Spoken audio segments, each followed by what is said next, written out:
Welcome to Gemara Markings. Today's shiur is Yevamos Daf Lamed Hey. Don't forget to click on the Daf option in order to view a marked Daf Gemara for today's shiur. If you are not fully familiar with our Gemara marking system and wish to benefit from its great rewards, it is essential that you study all of the introductory material accessed by clicking on the Learn the System option provided on the sidebar of our home page. If you're already partially familiar, you will benefit by clicking on the brief 4-minute introduction that is available here.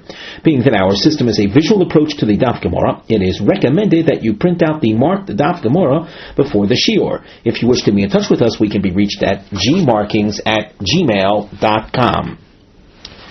Please take note that today's shiur begins at the top of Omid Beis, Lamed Hey, Omid Beis. So that if you have in front of you Lamed Hey, Omid Aleph, scroll ahead or turn the page over to Lamed Hey, Omid Beis, the second side of Lamed Hey. We begin at the beginning of the new parak, the fourth parak of Yevamos. You'll notice that we have a number of markings, and on the side of the Gemara we have a nosei mivneh heading. Nosei is a topic, mivneh a structural note. In this case we combine the two into one note. We feature a diamond and a double underline. As you can see in the text itself, the words HaCholates Liyavimto, HaCholates is highlighted, and later in the Mishnah, HaKoines es Yevimto, one who marries the Yevama. Cholates, one who releases the Yevama through the shoe removal ceremony. Koines es Yevimto, one who marries the Yevama, the brother-in-law who marries the widow, his sister-in-law. Our note reads, Yevama shenimtse smuberes. You'll notice that that's dot underlined in the Mishnah. A Yevama is found to be pregnant. Acharei, number one, shecholatz law. The surviving brother did chalitza. That means he released her. And then she was found to be pregnant. Or shehichnis oisa. The Yavam married her. And then we find that she is pregnant. The issue is that she's found to be pregnant, and the Vlad, the child, is associated with the deceased brother.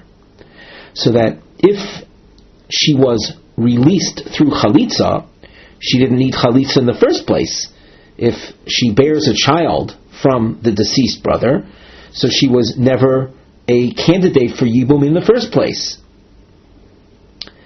If the Yavam marries her and she is found to be pregnant, and let's say she bears a child, we're talking, of course, in very general terms. Everything we're saying now will be qualified when we get into the Gemara.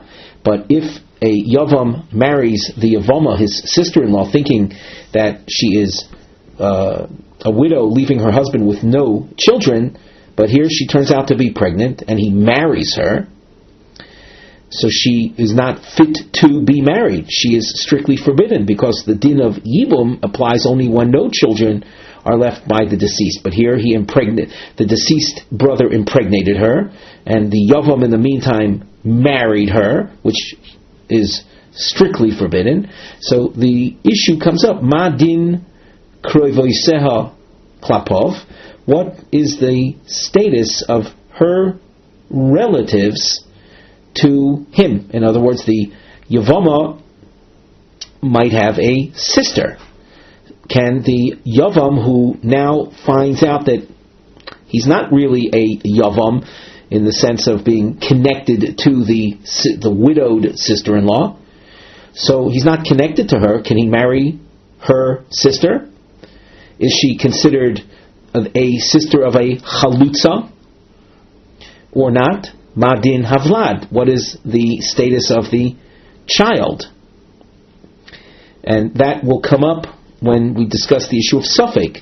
He married her, and it's not clear whether the child is a child of the deceased husband or it's his own child that he had impregnated her. All of these are issues that will come up now in the Mishnah. we begin the text. The top of Lamed Heyamid Beis, HaCholate Liyavimto. Person releases his Yevama, his sister-in-law, through the shoe removal ceremony, V'nimtzeis Muberes, and then it turns out that she is pregnant, V'yolda, and she bears a child. The double underlining indicates different possibilities. Bisman Shavlat Shel Kayoma, if the child turns out to be a child that survives, that lives on, Hu muter bekrovosel, v'hi muteres bekrovov. The chalitza that he did was a 0. She bore a child to the deceased, so she was never a Yevama, and as such, the chalitza that she did was of no meaning. Therefore, she goes on her merry way. She was not even bound to him in the first place, because she bore a child to her first husband. She was never bound to the Yavam. Therefore, the Yavam can marry her sister, and she can marry relatives of the Yavam. She can marry the Yavam's son, for example. Velo posla min hakuna. And another point is that since the chalitza was of no consequence, it was of no necessity, therefore she is not labeled a chalutza. A chalutza is a woman who needed chalitza and received it and participated in the shoe removal ceremony. Midrabanan, she's asura to the kuna, but that's where the chalitza was of consequence. Here it was an unnecessary act altogether, so she's not rendered unfit to the kuna. She can marry a kohen. Ein havlat shel kayama. If, however, the child does not continue to live, so that the deceased is not said to have left the child. Only if a child lives on 30 days, that's considered the deceased having left a child. But if he doesn't live on, he's eino shel kayama, he's not lasting. Rashi says he's a nefel. Then the chalitza that she received was a legitimate chalitza. Who asur bekrovosel? He cannot marry her relatives. A person cannot marry the sister, for example, of the chalutza. V'hi asura bekrovov, and she likewise cannot marry his relatives. Upasla minakuna, and the chalitza renders her unfit to the kuna. This was a meaningful chalitza. That was through this chalitza that she, in fact, became muteres to marry out. Hakoines es yevimto v'nimtzeis mu'beres v'yolda. Brother of the deceased married his widow, the widow of the deceased brother, and it turns out that she's pregnant and she bore a child. Bisman shavlat shel kayoma. If the child is a living child that continues to live more than 30 days, yotzi v'chayovim bekorban. So the brother who married her must release her. The marriage was unfounded because she was a sister-in-law, shelo b'makom mitzvah, Yevamos shelo b'makom mitzvah. She shouldn't have married him in the first place. And in fact, there's a very heavy offense, very heavy penalty as a punishment of correlate for a man marrying his brother's wife when it's not a mitzvah. So he must release her, and they have to bring a sacrifice, being that it was an isur kores that they violated b'shogeg. They did it inadvertently, so a sacrifice needs to be brought. Each one brings a sacrifice. V'im ein vlad shel kayoma yikayem. If the child does not continue living, so the couple remains together.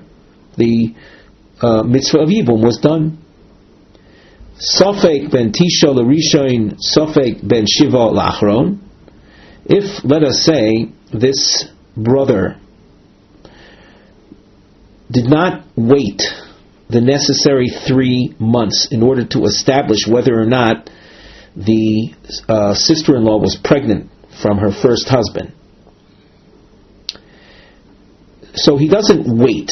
And then 7 months after he takes her, after he marries her, a child is born. Now, that child might be his own son, because a pregnancy can lead to a birth after 7 months. But, again, he took her, let us just say immediately, he didn't wait the necessary 3 months.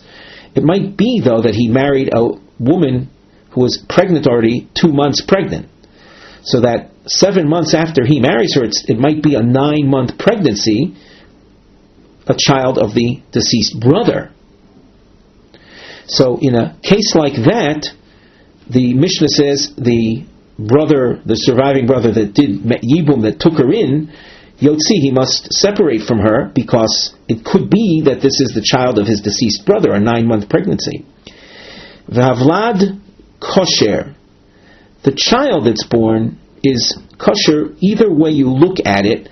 He's a legitimate child. If he's the 9-month birth, so he's the child of the deceased brother, which is this child is the product of a legitimate union. And if it's a 7-month child, it's the child of a Yavam that married the Yevama in a legitimate marriage. So as far as the child is concerned, you focus on him. Either way, he's fine. He's kosher. V'chayovin b'osham tolui. Since there's an element of doubt here, did he marry a permitted woman in a Yibum context, or did he marry his sister-in-law in a forbidden context? That's a doubt. And therefore, the necessary type sacrifice, when there's a suffix involving a chiyuv kores, the osham tolui is the type of korban. It's sometimes it's translated as a suspended guilt offering. As opposed to the korban before mentioned in the Mishnah, there was a definite violation. That's a korban chatas is brought, a sin offering. Here, a guilt offering that's called an osham tolui is brought. Before we continue in the Gemara, we glance at the side under the nosei, the topic heading. We also note that this is a very long topic. It lasts till Lamed Vav Amud Aleph, at the end of Lamed Vav Amud Aleph. HaCholates, in our note we've written, HaCholates L'Muberes, one who does chalitza to a pregnant sister-in-law, V'hipila, and the child does not live, and with the death of the child, where it dies as a miscarriage, so it turns out that she was zekuka, she was really bound to him. So he did chalitza with a pregnant sister-in-law, but the child does not make it. The child is a miscarriage. Ha'im chalitza zu ho'il oi loi. Is this an effective chalitza or not? Machloikis Rabbi Yochanan v'Reish Lakish. Im chalitzas muberes shmo chalitza. We'll see a controversy between these two great Amoroyim, Rabbi Yochanan and Reish Lakish. Is that type of chalitza effective? V'im bias muberes shmo bia. Likewise, you can have a situation where the Yavam had intimacy with the pregnant sister-in-law, and the child doesn't make it. So is that considered a legitimate yibum? Because being that the child doesn't make it, the woman is essentially a Yavama. However, when the intimacy was done, it was not clear that she was a real Yavama for mitzvahs yibum, being that the child might have made it, and it would have been a child of the first husband. So now we turn to the Gemara. Itmar ha'choyleitz l'muberes v'pila. A person participated in chalitza with the pregnant sister-in-law, and the child turned out to be a miscarriage.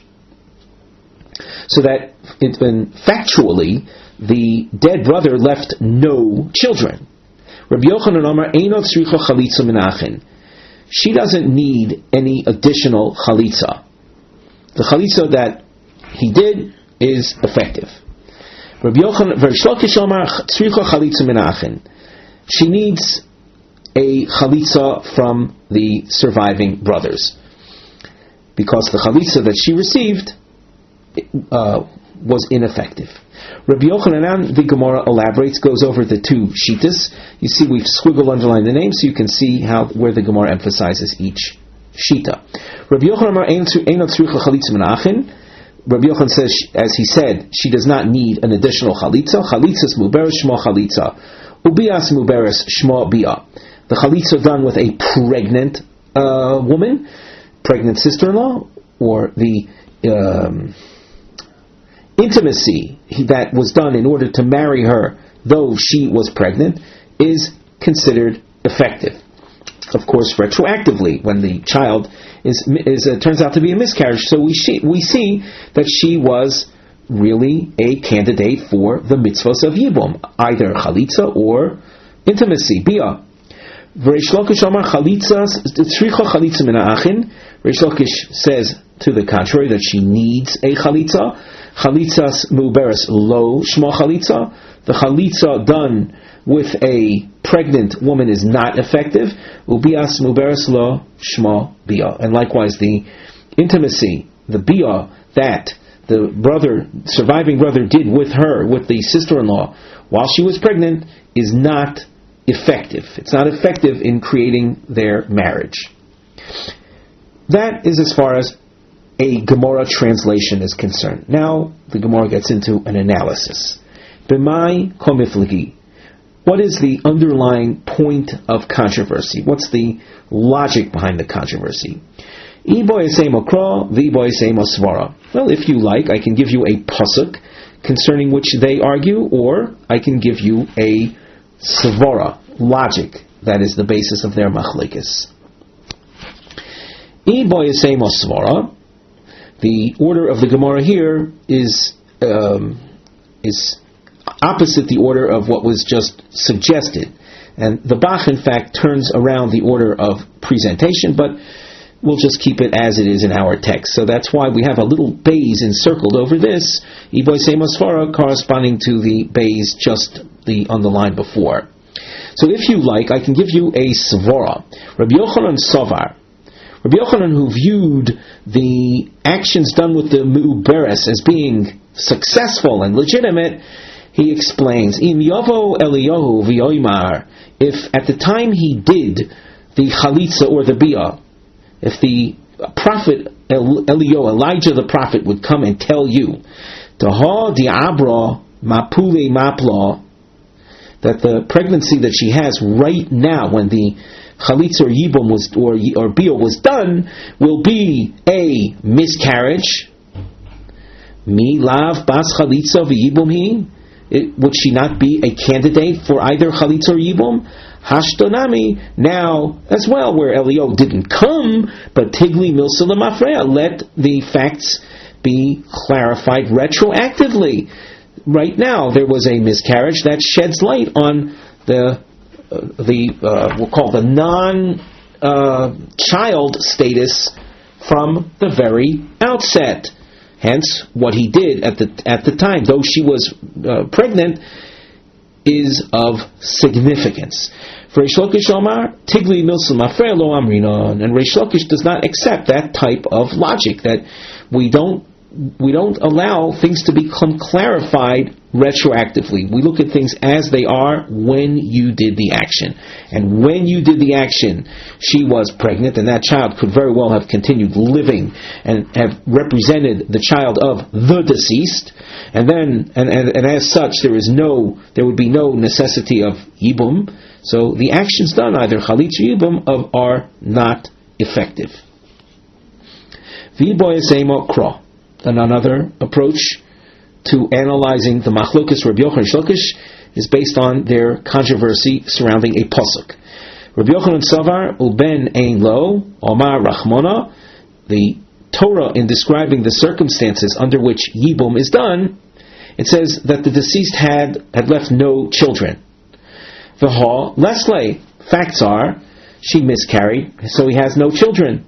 The deceased left no children because the pregnancy that she had from the first husband ended up as a miscarriage.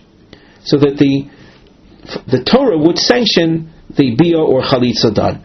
Reish Lakish Savar, Reish Lakish approaches this pasuk and says, "Uben ein lo" means ayin alav. You look into, analyze the situation. There is a Tosfos just across from here, a little bit down. Reish Lakish Savar ben ein lo ayin alav ho'il b'isha. Since at that time she was pregnant and it was fit to continue living and be a living child of the deceased. That is enough to prevent ayin olav. Look at the situation, analyze the situation, and through your analysis you would have concluded that he was fit to continue living. So Yibum or Chalitza should not have been done.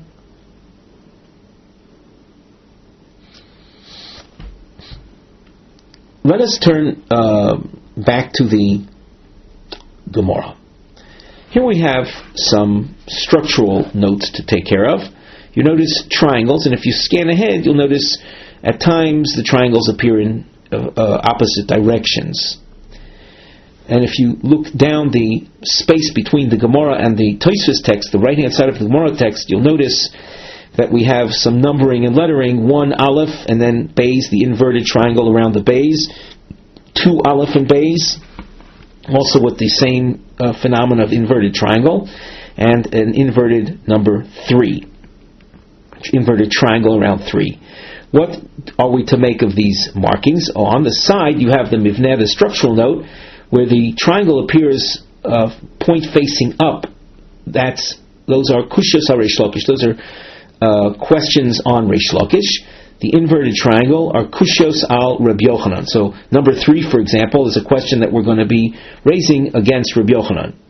And we also note sim lev, means pay attention. Sheba number 1 and at number 2, yesh shnei lishonos ika di amri.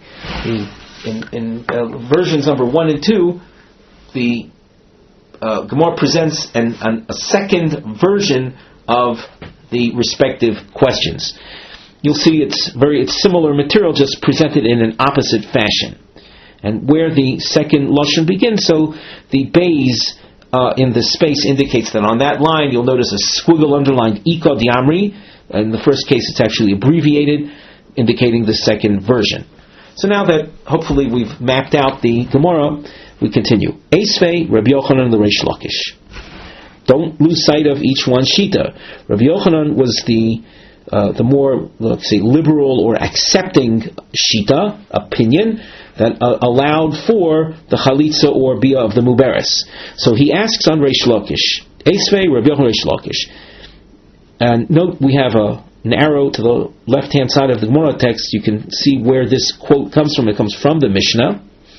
And it said there, and here it's quoted, Ein havlad shel kayoma, if the child turns out to be a nefel, a miscarriage, hu asur bekrovoseh v'hi asura bekrovov, uposla min hakahuna.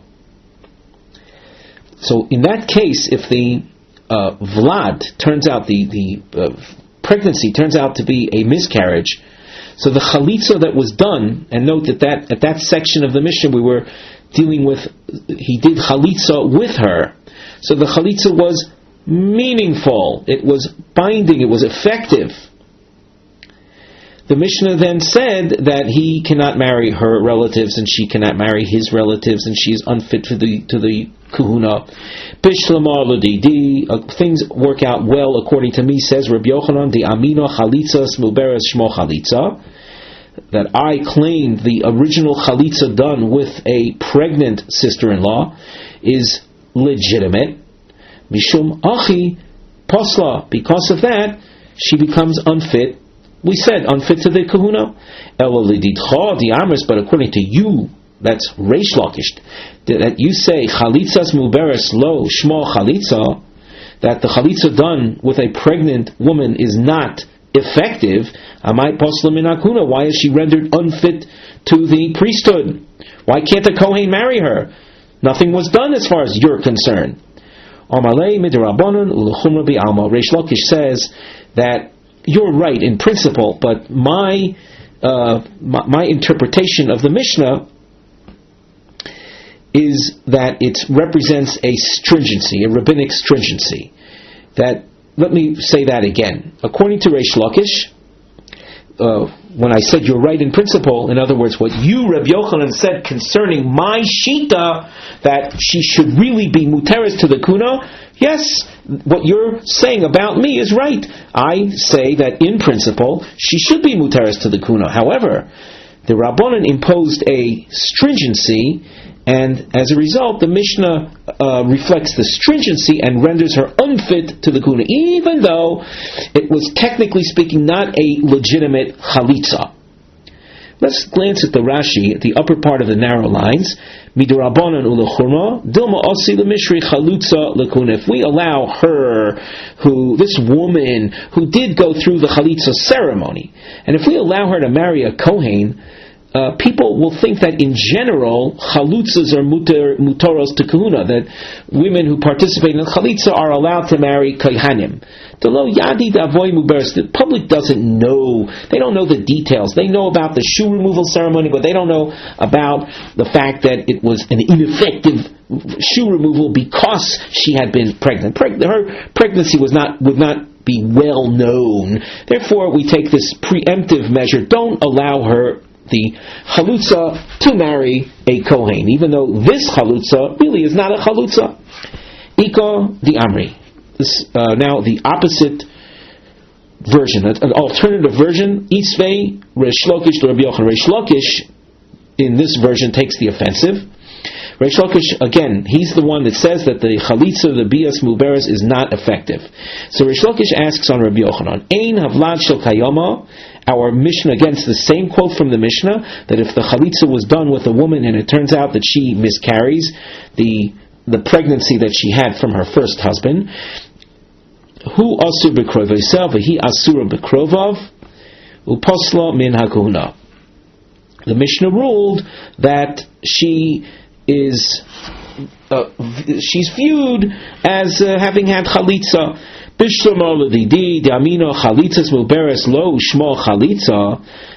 work out well according to me, says Reish Lakish, that said that I say a chalitza done with umberes is not considered chalitza. Hainu de kotoni, the language of the Mishnah is better understood, which said posla min hakuna. That language, she's rendered unfit to marry a kohen. L'chumra, that's an expression indicating a mere stringency, not letter of the law. V'lo kotoni, it doesn't say in the Mishnah, it doesn't say eino tzricha chalitza min ha'achin. It doesn't say she doesn't need chalitza, because she really does need chalitza from the surviving brothers. Elo liditcha, but according to you, that it's considered a full-fledged chalitza, the language should have been eino tzricha chalitza min ha'achin miboya lei. It should have said that. And by saying by the Mishnah having said that she doesn't need chalitza, I would have known that she's usher to the relatives and to the kahuna. Omar lei, Rabbi Yochanan says, in hachi nami. You know something? You're right about what you're saying concerning me. That the Mishnah should have said, eino tzricha chalitza min ha'achin. V'aydi detana reisha lo pasla, since in the reisha the expression appeared of lo pasla, namely in the case of the Vlad was kayoma, where the child lived, hence the deceased really did leave a child, and the chalitza that was done was of no necessity. And there, the language of the Mishnah is, she's not rendered unfit, and the language had to be like that. She's not unfit to the kuna. she's totally muteres, she's ksheira, she's allowed to the kuna. So the reisha that used the expression lo pasla, tana, seifa, pasla. So the Mishnah in the seifa, in the case of ein havlad shel kayama, uses the lashon pasla. Even though, as we said, it could have maybe more accurately said Einot sricho chalitza mina achen. But once again, just to repeat, since the Reisha used the expression lo pasla, Mishnayos often like to maintain a similar language structure, so the Seifa used the expression pasla. Eisvei Rabbi Yochanan l'Reish Lakish. Rabbi Yochanan, who once again said that chalitza or the bias muberes is binding, is significant, it takes hold. So he asks on Reish Lakish, Ein havlad shel kayoma yikayem. This is in the case, and you might want to note that we have a reference to where this quote comes from above, in the case of the kones es yevimto. Notice we have a little star in the space to the immediate right hand side of the Gemara. So you see, in the case where he took her in, and the child did not continue living, the Mishnah says yikayem. They continue, because I held, says Rabbi Yochanan, that the bia, the intimacy, the consummation of the marriage through intimacy, when it turns out that the child is a miscarriage, so the deceased left no children, so the yibum, the intimacy done in brother-in-law taking in as the widowed sister-in-law, was a legitimate marriage. So he continues living with her. Bishlam aladidi, the Amina, Rabbi Yochanan says that things work out well according to me, that said chalitzas versus chalitzo bias versus shmach. Notice we dashed underline bias versus shmach bia, that because here we're dealing with that issue, the issue of his having taken her in, having had intimacy with her, and it's considered a legitimate bia. Mishum hachi katani, therefore the language of the Mishnah is yikayem. Now let's just glance at Rashi, where the star appears. Hainu de katani yikayem. Rashi says, "The lo matzrich bia li achar shepila." There's no requirement of an additional intimacy. In other words, the word yikayem simply means maintain. He can maintain her as a full-fledged wife. No additional bia is necessary to consummate the marriage. V'imba legarsha beget megarsha tifturulav bia kamaisa. If he should decide at this point to divorce her, it's enough for him to divorce her with a divorce document, which is characteristic of a regular wife. Any need for chalitza or the like to release her is unnecessary, because the original bia was a full-fledged intimacy of consummation. Ubias muberes shma bia. Now Rashi adds, the kosalka daitoch yikayim dekotani masnisin. The thinking right now, as far as interpretation of the word yikayim of the Mishnah, that word yikayim, lav chovahi, it doesn't indicate an obligation for him to consummate the marriage. Ela hetera, rather it's a heter, meaning he's allowed to continue maintaining her. In other words, yikayim doesn't indicate some type of proactive action on his part, but rather, if he wants to continue living with her, he can maintain their relationship. So that's the thinking right now, that the word yikayim means that there's nothing obligatory here. Rather, it's a heter. Mishum the tana reisha, since in the reisha where it said im avlad shel kayoma, it said yotzi. There the language was he must get rid of her. That's obligatory if the child continues living, because that's the child of the deceased. So in the Seifa, we'll say the opposite term is used it indicates a heter. It doesn't indicate an obligation. And that's the word yikayim. Let's continue then in the Gemara. Rabbi Yochanan continues with his question on Reish Lakish. He says, but according to you, Reish Lakish, that said, Chalitzas muberes lo shmo chalitza, ubias muberes lo shmo bia, the intimacy with a pregnant sister-in-law is of no consequence, it's ineffective. And then the child turns out to be a miscarriage. The language should have been, he should go back and repeat the intimacy in order to consummate the marriage. But it doesn't say Yachsor v'yibol v'yikayim. Reish Lakish responds, my yikayim, what does the word yikayim really mean? It means Yachsor v'yivol v'yikayim. Delo sagi belav hochi. Rashi says, Delo sagi belav hochi, delo miftera below bia li'achar shepila. She's not released by, she's still bound, and the mitzvah hasn't been done without, in fact, a second bia after the miscarriage. The lo yachsor v'yivol, if he doesn't do a second act of intimacy after the miscarriage, lo motzi lemifter beget, he can't release her, he can't send her away with a divorce document. A person can't use a get to free her, to send her away, unless he had married her. Ubias muberes love shma bia, and the intimacy with a pregnant sister-in-law is of no consequence. Rashi explains, and with the chalitza also he can't release a hoyol umikol makom bo aleha. This is a very interesting point.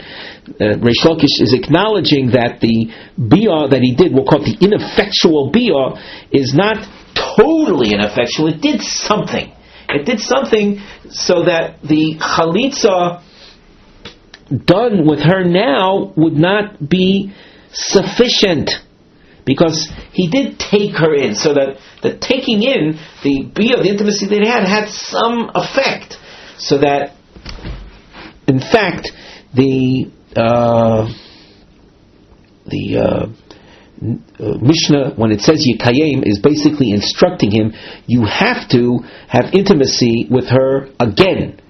And that's what is meant by the word Yikayim. And this explanation is in contrast to the way we explained Rabbi Yochanan and the word Yikayim. With regard to Rabbi Yochanan, he took it to mean that he has a heter to continue living with her. According to Reish Lakish, Yikayim means he must do something proactively. He must have intimacy with her again after the miscarriage. Otherwise, there's no way of him releasing her, freeing her. As we said, a get isn't going to work because she isn't his full-fledged wife. Chalitza is not going to work because, after all, he did do something. He did bia, which creates a level of bonding where chalitza is no longer going to be effective as the sole means of release. So Reish Lakish, in this version 2 Aleph, he answered the question that was posed against him. We continue. Ika di Amri Eisvei Reish Lakish to Rabbi Yochanan. Reish Lakish attacks Rabbi Yochanan. Reish Lakish holding that chalitza bias muberes is ineffective. The Mishnah said, Ein havlad shel kayama yekayim. That if the child turns out to be a miscarriage, so it said Yikayim. Bishlam Alidi, Reish Lakish says things work out well according to me. The Amina that said, I said Chalitzas muberes lo shma chalitza, bias muberes lo shma bia. Hainu de katani Yikayim. Since the original bia that he did with the widow was not effective, the Mishnah is telling him Yikayim equals Yachsor v'yivol v'Yikayim. He has to have intimacy with her again. De lo sagi belav hochi. It's not enough any other way without a second bia, as we saw before in the Rashi. But according to you, that the intimacy was full-fledged. Rotza yoitzi, rotza yikayem meboyale. The language of the Mishnah should have been, if he wants, he can get rid of her, he can send her away with a get. That's rotza yoitzi. If he wants, he could have used a get because he acquired her in a full-fledged marriage. Or if he wants, yikayem, if he wants, he can stay with her. Again, expressing something optional. But the Mishnah didn't speak like that. So Rabbi Yochanan responds, in hochinami. In truth, the Mishnah could have presented the situation like that. Since the bia was a full-fledged bia, if it's a full-fledged wife, then to him, he can exercise either one of these paths. Aidi detona reisha yotzi, but since the reisha, when the child turned out to be living, and he had to get rid of her, he had to send her away, tononami seifu yakayem. In contrast, again, it's a linguistic consideration. The Mishnah was terse, simply to reflect to present a reflective type expression. The reisha saying yotzi, so in the contra expression yikayem. Meisvei. Here the Gemara itself raises an objection to Rabbi Yochanan's approach. Rabbi Yochanan suggested, I know we're repeating this again, but it's sometimes confusing for some, all these different shitas. So Rabbi Yochanan represented the opinion that chalitza and bia of a muberes is effective. So now we have this Tanaic source. Hakoines is yevimto, v'nimtseis muberes. A man married the sister-in-law, and it turns out that she's pregnant. Harei zu lo tinosei tzarasa. The deceased brother left, in addition to the Yevama, there was a co-wife, another wife. The co-wife, in the case that the one who participated in Yibum turned out to be pregnant, so the Mishnah says that the co-wife should not marry. And let's just skip the bracketed section momentarily. Shema loy yehei havlad ben kayoma. The child might end up being a miscarriage. And if it's a miscarriage, so then the widow and the tzara are bound. If it's a miscarriage, so the deceased brother left no children, so his wives are bound to the yavam. V'yisalka daitoch bias muberes shmo bia. If, as you, Rabbi Yochanan, held that the bia that he did is effective, and in this situation, with the Vlad turning out to be a non-ben kayoma, so amai lo tinose tzarasa, why can't the tzara marry? Tipoter v'biyah shel chaverta, she should have been considered released, freed through the intimacy of her co-wife, or the co-wife with the woman with whom biyah was done. After all, everyone knows, having learned so much of Yevamos, that only one of the widows does the biyah, and the other one is automatically released.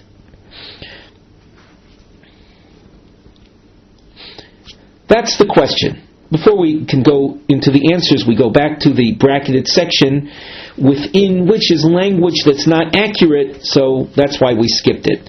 Now, we go back over it. The source in the frame had spoken about a person married the Yevama, and it turned out she was pregnant. So we say that the tzara should not marry out. And now the brackets. Shemo Yehei Vlad ben Kayoma. Why should the co-wife not marry out? Because the child might turn out to be a living child of the deceased. Well, Adarabba, to the contrary, ki have avlad ben kayoma, if the child turns out to be a surviving living child, then the deceased left children. Miftarot tzarasa, the tzara, the co-wife, is certainly free and unbound. Miftarah, she's unbound, totally unbound. There was no mitzvah of yibum to begin with. Elo emo, rather, as we saw, the text should have read, Shema lo yehe havlad ben kayoma. The child might turn out to be non-surviving, and if the child doesn't survive, then the tzara and the woman with whom the yibum was done is still bound to the yavam. So if they're still bound, we understand the Mishnah. But if you say that the bias muberes is an effective bia, so then when the child dies, retroactively we see that he married one of the two wives. Why does the Mishnah restrict the marriage of the tzara to someone else? As we go on in the Gemara, we see house markings, and on the side under the mivneh, we've explained Shuvoisov Shel Abaye V'Rava Avur Rabbi Yochanan. Abaye, and later on the top of Lamed Vav, Amid Aleph, Rava on the third line from the top, offered their explanations. Omar Abaye, Bebia Kule Alma Loi Pligi Deloi Potra. Everyone, including Rabbi Yochanan, acknowledges that the bia with the muberes is ineffective. It doesn't, the lo potra, it's ineffective in freeing up. Ki pligi b'chalitza. The machloikis between Rabbi Yochanan and Reish Lakish is limited to the case of doing chalitza with a meuberes, with a pregnant woman. Rabbi Yochanan Savar Chalitzas Muberes Shmo Chalitza, Bias Muberes Lo Shmo Bia. Take note of the lettering here. We also have a dash underlining. Rabbi Yochanan says that the shoe removal ceremony done with the Muberes is effective. The intimacy with her is not effective. Reish Lakish Savar. Now the bays over here corresponds to the bays of Rabbi Yochanan, and there's no argument here. Bias muberes lo shma bia. We just said, Abaye said that with regard to bia, everyone agrees that's ineffective. And with that, by the way, the Mishnah of Hakodesh says Yivinto stands. It's true that he had intimacy with her, but it's ineffective. And if Vlad turns out to be a nefel, a non-surviving Vlad, so you go back to square one, and therefore the co-wife is not to have married out.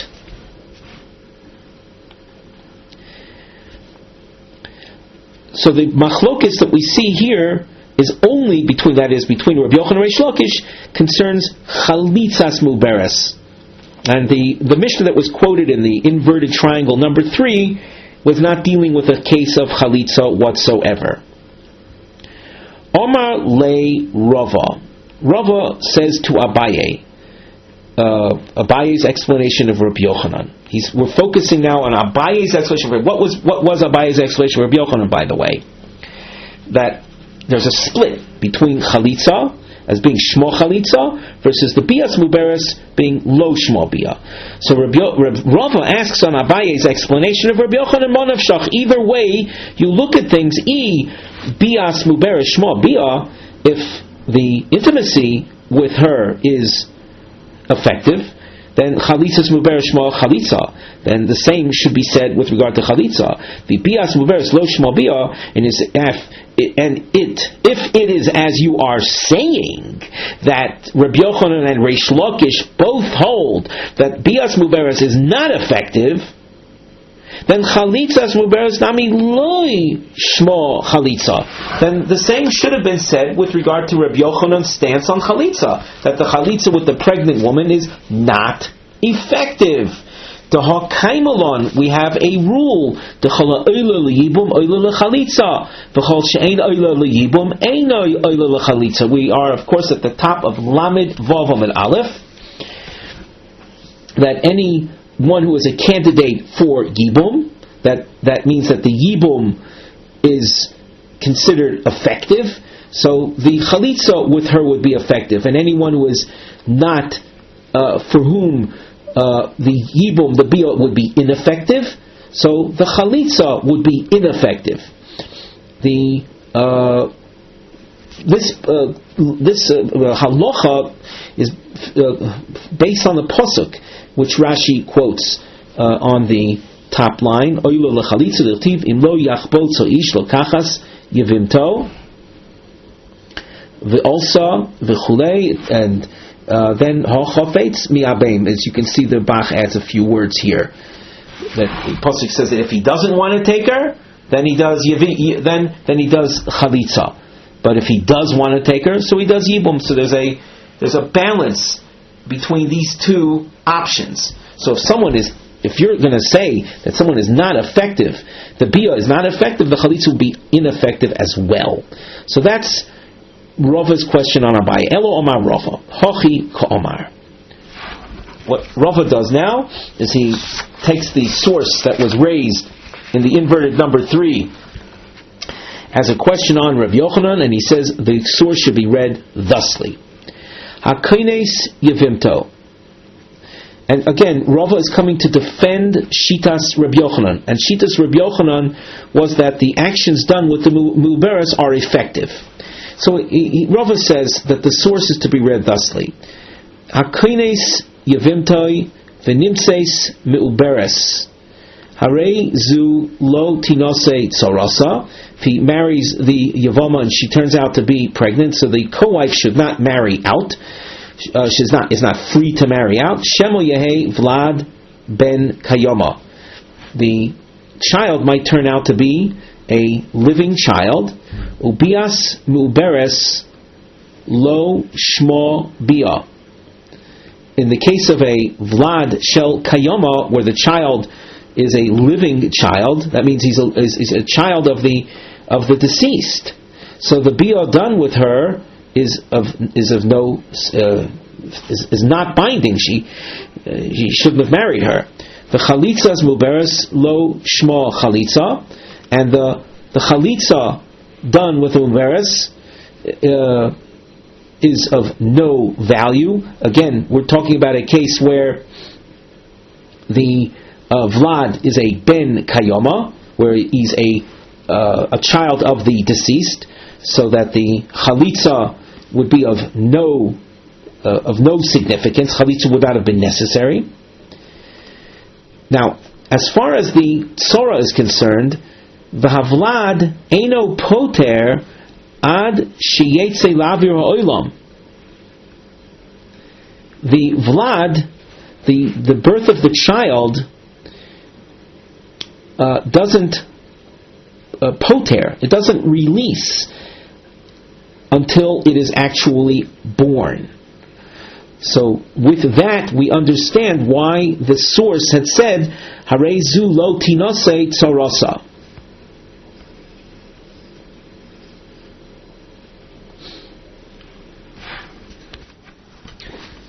Tanyo kavose de Rava. The Gemara finds a brisa that supports Rava's rereading of the Tanaic source. Hakoines yevimtoi v'nimtseis muberes. Harezu lo tinose tzorasa. Man marries the sister-in-law, turns out she's pregnant, the co-wife should not marry out. Shemo Yehe Vlad ben Kayoma v'ein bia v'chalitza poteres ela Vlad poter. It's the child, it's his birth that is the exemption or the release of the tzora. V'havlad ein potra ad sheyetze l'avir olam, and the child does not release her. And of course, we're talking about the child being a child of the deceased. Hence, no need for yibum or chalitza, but the child, as a means of releasing her, freeing her to marry out, doesn't work until the child is born. Ad sheyetze la'avir ha'olam. Notice number 4, and the triangle indicates that here we have a question on Reish Lakish. Taimo d'shemo Yehe Vlad ben Kayoma hu the reason that was given for what we said above is because the child might turn out to be a living child. Ha loy yehei, ha loy have vlad ben kayoma. If, however, the child does not live, and retroactively then we see that this was a real yibum situation, miftar tzorasa. Here we're simply learning the source with the inference to be drawn from it. The reason given for the tzora not to marry out is because the vlad might be a ben kayoma, and the vlad is ineffective in releasing her until it's born. But in the event that it's not a ben kayoma, so then she would be able to marry out. Well, does that not show us that lemafreya, that retroactively the biyah that was done was effective? So you have a bias meuberes being effective, and the tzora is able to marry out. And we should add over here, and there's no need for an additional biyah after the miscarriage. This is a point that you can see in the Rashi, and the third narrow line from the top. Rashi says, "Ha lo yehe vlad shel kayama de la mafreya bas yibumhi." If it turns out to be a miscarriage, have a miftara tzorasa. The co-wife is released. There's no requirement of a second intimacy after the miscarriage. So the Gemara continues, should we say that this is a refutation of Reish Lakish? Omar loch Reish Lakish, Hachi Kotoni. Reish Lakish would tell you that the source is to be read as follows: Hakoines yivimto v'nimtzeis muberes harezu lo tinosei tzorasa. One who marries the Yevama and she turns out to be pregnant, so the co-wife should not marry out. Shema loy yehei havlad ben kayma. Notice we swiggle underline lo. This is a different version. Maybe that the vlad will not turn out to be living. The chalitzas muberes lo shmo chalitza, and the chalitza that might have been done is not effective. And ubias muberes lo shmo bia, and the intimacy that he had with that one widow is not effective. So, being that it's not effective, the co-wife should not marry out, especially if we're saying here the vlad turns out to be a non-ben kayoma, so we're still in the yibum mode. The tzara should not marry out; she's still bound. V'im toimar haloich acha roiv noshim, and if you were to argue that you should follow the majority of women, v'roiv noshim vlad ma'alya yoldan, and the majority of women bear living children, and on that basis the tzara should be allowed to marry out. Well, even if you argue like that, Vlad ein poter ad sheyetze la'avir ha'olam. A child does not exempt her or release her until it's actually born. And in all of this sugya, we didn't emphasize this earlier, but we should have emphasized this. In all of this sugya, we're dealing with a case where she is still pregnant.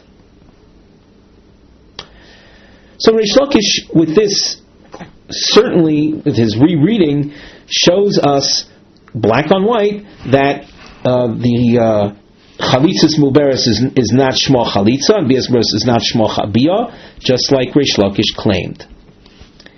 Omer Rebbe Lazar, efsher isa laha de Reish Lakish v'lo tnan lo b'masnisen.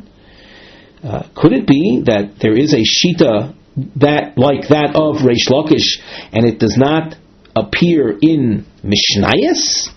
Nofak Dof v'ashkach. He went out and he analyzed, he researched, and he found Desnan. Now we have a marking scheme that starts at this point, and on the side under the Mivneh heading, we call this a ma'akav, an attempt to keep track of the alternating directions taken in the Gemara. So with the house marking facing upwards, Siyua Reish Lakish, a support to Reish Lakish. The chalitzas muberes psula, that the chalitza done with a pregnant sister-in-law is ineffective. The inverted house would indicate that there is no support. When we read this Tanaic source that's coming up now, we'll then notice some double underlining. Those are shlavim limtso habasis l'shitas Reish Lakish me'amokar, attempts to find a basis for Reish Lakish from the source.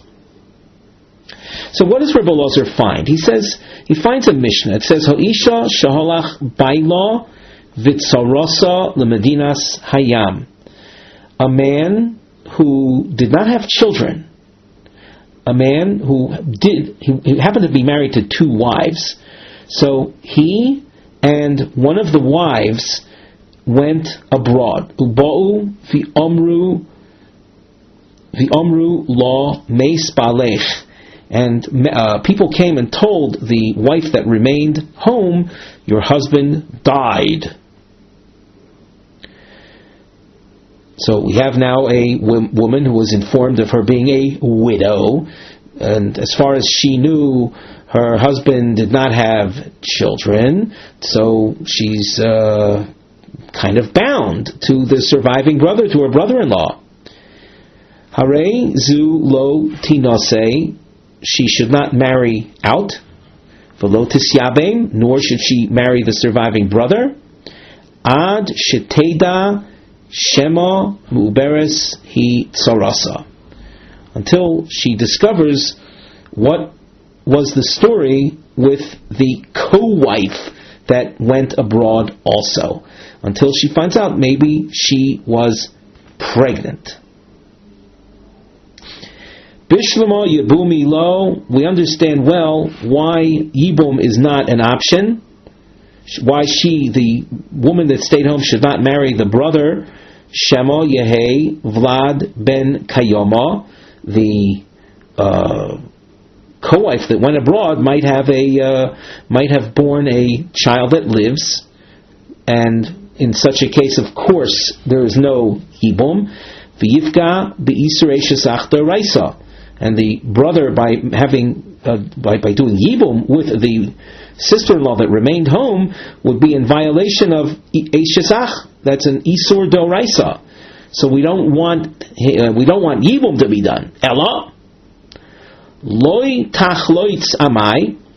The source said that the surviving brother should not do chalitza with the woman that stayed home. Why is that not an option? Bishlama tachloitz besoich tes v'tinose besoich tes loy. I understand a position that would say that chalitza within 9 months. 9 months is the time of a pregnancy and subsequent birth.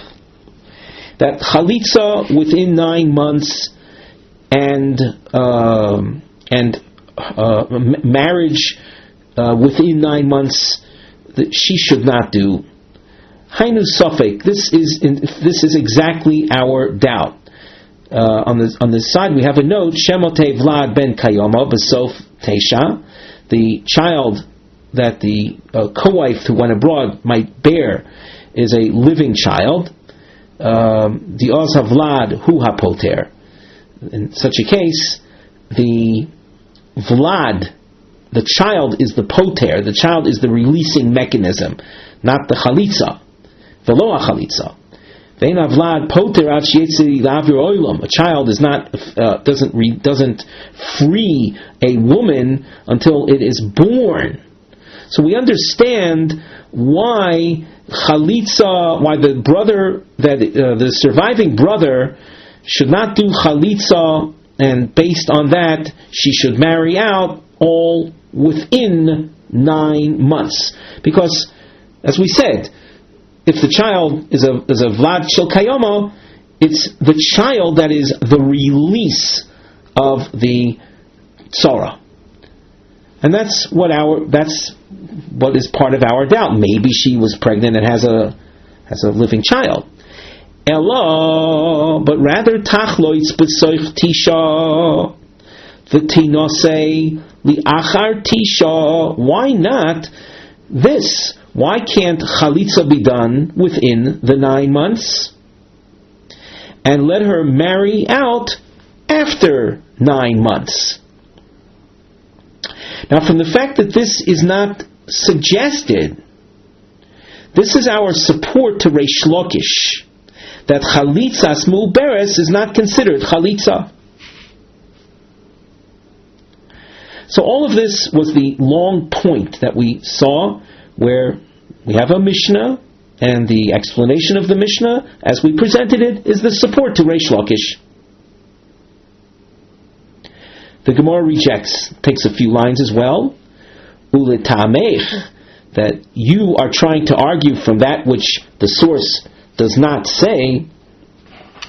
We should take a look, by the way, at Rashi, a few lines under the Gemara text, 4th line under the Gemara text, uletamech, itaimo deloi tachloitz, mishum, if the reason for the non-chalitza is because of mishum sofek muberes tzorasa b'shas chalitza hi, because she might, the tzora that went abroad might have been pregnant at the time the chalitza is done, so tachlotz liachar tisha, let chalitza be done after the 9 months, and then there would be no problem of a chalitzas muberes. 9 months went by since you heard that the brother died, so she couldn't be pregnant from that brother. The hashta varai lav muberesi v'tinose umay taimo kotoni ad sheteda. Why does the source say that ad sheteda v'afilu l'soif kama shonim, even if it's a matter of many years that would have to go by? So now we go back to the Gemara text.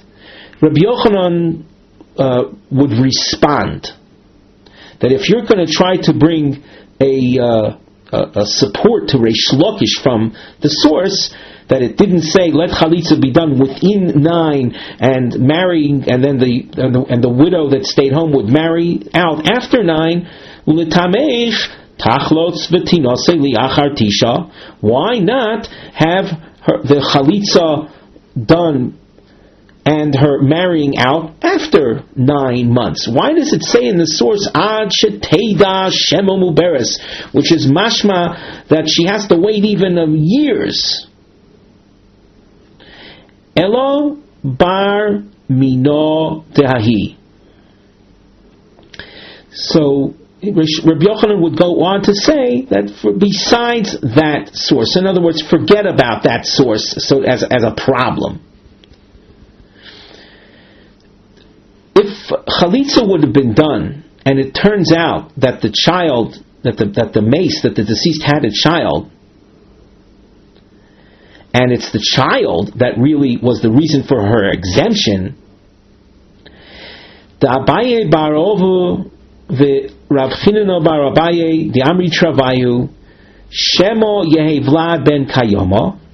In that particular case where they went abroad and the co-wife actually did produce a child for the deceased brother, and the child continued living, then the chalitza that would have been done by the brother and the sister-in-law that remained home would have been an unnecessary chalitza.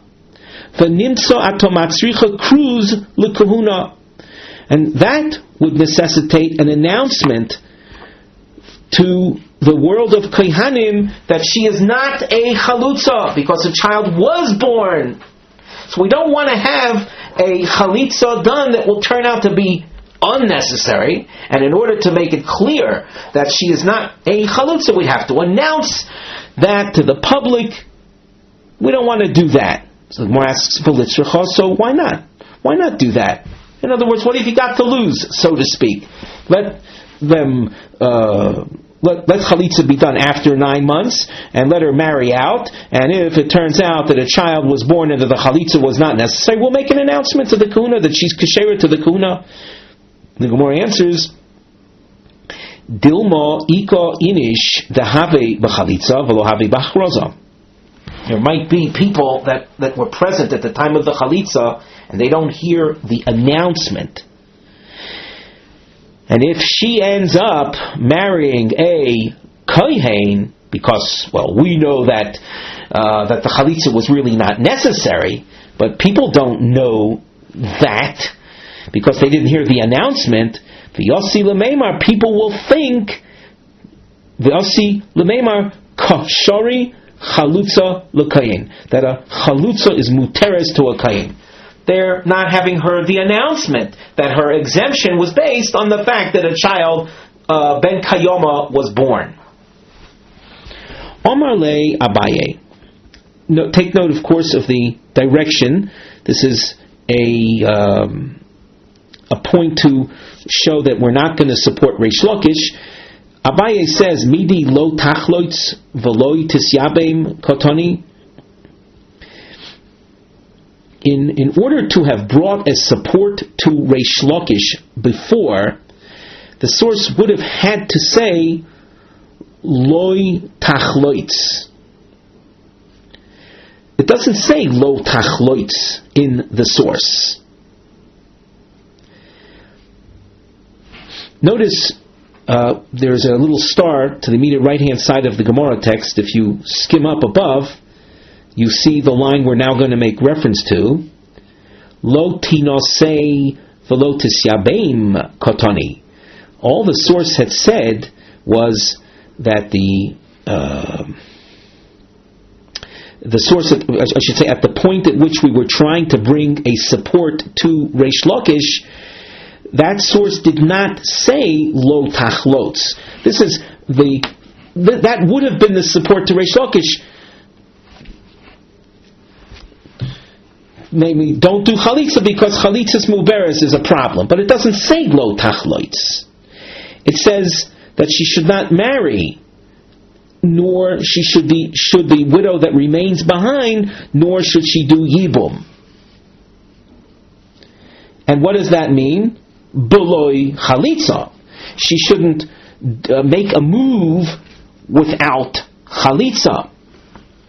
Rashi, by the way, under the Tosfos commentary, the fourth widest line, he says, Lo tinose katoni, de lo tinose lashuk, below chalitza lismoich v'loimar tzarasi yod lebali. All the source is saying that she should not marry out without any chalitza on the supposition that my co-wife bore a child to my husband. Even though the majority of women do bear children. But if chalitza would have been done within 9 months, and she would wait till after 9 months, the bias muberes v'chalitza sa shma biya v'chalitza, just like Rabbi Yochanan says. That's the Gemara. So now we go back to the Gemara. That's what the Gemara is now telling us. Aval I cholitz la, had chalitza been done, and as Rashi said, even within the 9 months, hachi nami desharya, she in fact would have been muteres with that chalitza, and that's unlike Reish Lakish. Tanya kavose de Reish Lakish. Now we have a brisa that supports Reish Lakish, and that's why we have the house marking with the point facing up. HaCholetz lu'beres v'pila, one who did chalitza with a pregnant widowed sister-in-law, and she miscarries. Tzricha chalitza menachin, chalitza is still necessary, indicating that the chalitza done with the pregnant woman was ineffective. That's Reish Lakish's opinion. Omar Rava hilchasa kavasi the Reish Lakish behani tlas. The halacha follows Reish Lakish regarding 3 halachas, as is well known to many who learn Gemaras. They know that in machlokas between Rabbi Yochanan and Reish Lakish, and this is an example of that, we follow, generally speaking, Rabbi Yochanan. There are 3 exceptions in cases where Reish Lakish argues with Rabbi Yochanan that we will follow Reish Lakish. And Rava tells us there are 3 of those, and Chadaha Gamon, one of them is this case. The case of Chalitzas Muberes as being puzzle. The Gemara will go on to reveal 2 and 3, and that's what you can see as far as the numbering is concerned. But we are in a Daf Yomi mode, and we've spilled over quite a bit, similar to our last shir, where we spilled all the way till Lamed Hey Amud Beis, and this was the Daf Lamed Hey shir, and here we are at the bottom of Lamed Vav Amud Aleph. So before we conclude, let us remind you that if you wish to be in touch with us, in order to access marked Gemaras, we can be reached at gmarkings@gmail.com. With that, we conclude our shiur for today.